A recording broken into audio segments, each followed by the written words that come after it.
What up, Bucs fans? I want to take a look at how the exactly what Tampa Bay did against Atlanta in Week 13. But first, I want to show a couple of clips from Week 2 just to show what the Falcons did then, and that was a ton of cover 2 zone. And to counter that, what the Bucs did was a lot of levels concepts, in breakers over the middle of the field, spacing concepts, just quick stuff underneath. A lot of concepts attack in the middle of the field, and given that that's been Atlanta's most common coverage all season, and especially so in Week 2 against the Bucs, you would expect that to be the case again in Week 13, especially given how good the Bucs have been against single high coverages with just with all that speed outside and those deep concepts that they love to get to. But that actually ended up not being the case. The Falcons switched it up big time in this previous matchup, not really favorably, but I want to take a look at this play from the Colts game. Wrote about this in my article, and I didn't expect this play to be relevant in this game, but it actually ended up being quite relevant. So what you get here is a Haas combination to the bottom of the screen. So Tyler Johnson's on a hitch. Mike Evans is on an inside fade here.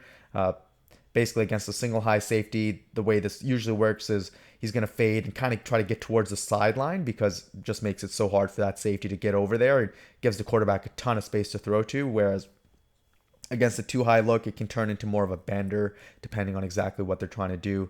And the reason I wrote about this play is you're going to see Evans gets open, and this is kind of the look that you want with this play as well, especially when you have such a strong player on the inside fade. Like that needs to be thrown. This needs to be going to Evans every single time, and Brady actually starts his read that way. You'll see it. Starts over there, turns it down for whatever reason, and goes to the check down. Actually, not a very good throw to the check down either. And had it been a better throw, it might have picked up the first down. But yeah, basically, it was an oddity because he's run this concept so much in New England, and it's definitely the right look. There's not really any reason to be confused, but I guess, I don't know, sometimes these type of mistakes just happen for no particular reason. And I you can read more about my thoughts on it overall on pewterreport.com. But here's an example from the NFC Championship game on the opening drive where basically the exact same combination. You're going to get Tyler Johnson again because Antonio Brown was hurt and missed this game. You're going to get Tyler Johnson on the hitch, Mike Evans on the inside fade here. And you'll see how they connect on it, just putting it away. That he just doesn't have any chance of making it over there in time. Too much ground to cover. We'll get a few other looks at this one as well. And the Bucs went to these type of fade routes quite a bit against the Packers because they were playing a lot of single high that game. Again, it didn't really work. It's kind of not the coverage you want to go to against the Bucs, but anyway, so yeah, that was weird that they didn't connect on it against Indianapolis, but not a big deal. So first drive of the game, the Falcons actually ended up showing quite a bit of single high, and I think it might have been a part of the reason why the Bucs went to that hurry up. Like, hey, let's just keep them locked in this coverage if we can for as many plays as possible before they switch it up and get as many plays in as we can in the meantime. And it worked. They went, I think, something like 13 plays, 13 straight passes, went down the field for a touchdown. And on this particular play, the Falcons actually start out in a too high alignment. You see a linebacker followed out for now in motion. So heavy man indicator.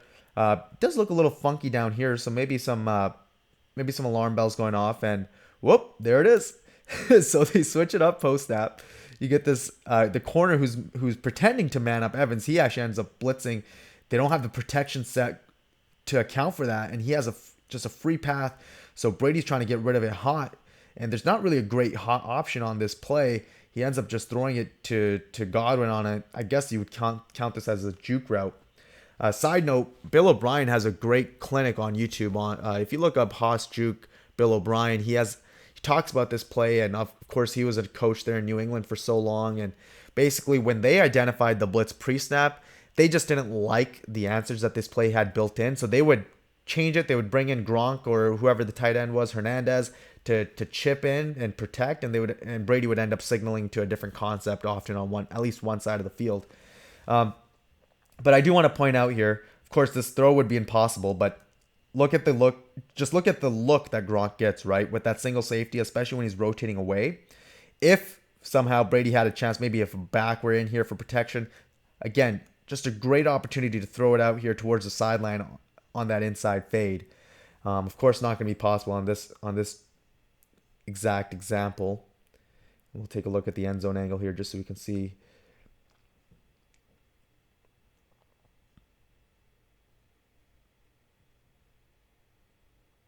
Yep, panic, try to get rid of it hot, and yeah, not quite able to connect. So again, sticking with the first drive here, we're going to see a similar idea, not quite the same combination. So again, Haas is when you have an inside fade and a hitch.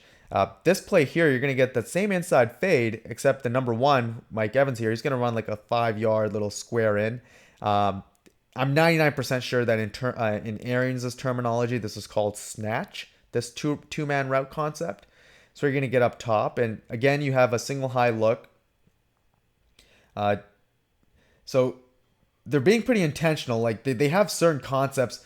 I mean, every team does, but the Bucs in particular, they have concepts where they're like, this is how we beat this coverage, so we're gonna keep calling this play. And okay, you're doing this other coverage. All right, we have like 3 plays to beat that. We're gonna keep going to that over and over again. By the way, funny enough, on this play, it looks like just some sort of miscommunication with Gronk and Brady. My best guess is that this is a landmark type thing where Brady's expecting Gronk to settle down on this hash, whereas Gronk carries it to right over the middle. And you can see on the broadcast angle, at least, you see Brady really letting Gronk hear it after the play. So that's what makes me think that it was on Gronk, at least. Anyway, so this is later in the game, and we're going to get that same snatch combination to the top of the screen. So it's, again, Godwin in that number 2 spot, Mike Evans in that number 1. So he's going to have that quick little in, and Godwin on that fade. And he's going to be one-on-one in cover 1. And take a look at what happens.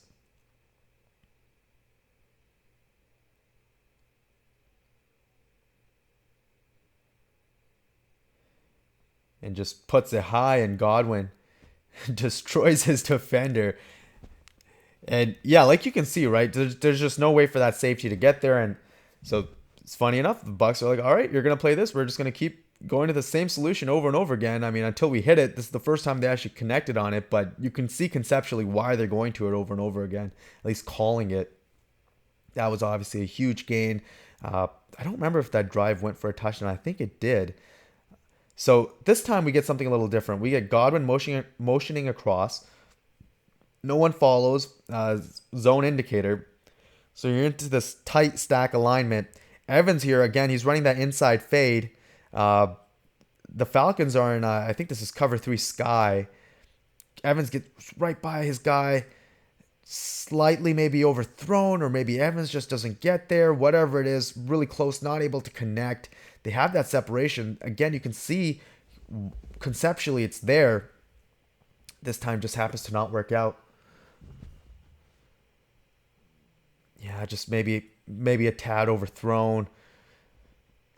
But yeah, it's funny. The Bucs, I don't know. I don't know if any other team, to the extent that the Bucs do, just will call the same type of thing over and over again. And now this time here, you get Brady signaling to Gronk. I'll actually back up so you can see it right there. And Gronk actually talked about this after the game. His route was not a fade, at least from the way the play was called. This was just the two of them figuring it out at the line of scrimmage. So you get cover 1 man again. And look at all that space Gronk has to work with, right? Brady lays it out perfectly. I mean, I said this during our Pewter Report live stream. Like, some throws, it's like, okay, your guy gets it or nobody gets it. This throw, it's okay, the other team has no chance of getting it, and your guy has an excellent chance of getting it. Just perfect execution from both of them. Great placement, great adjustment pre-snap, great catch by Gronk, great route by Gronk, getting over top of his guy. His defender has no chance of making a play on the ball, but yeah, that's how the Bucs got it done with inside fades. Hope you guys enjoyed the All-22 breakdown. I'll catch you guys next time.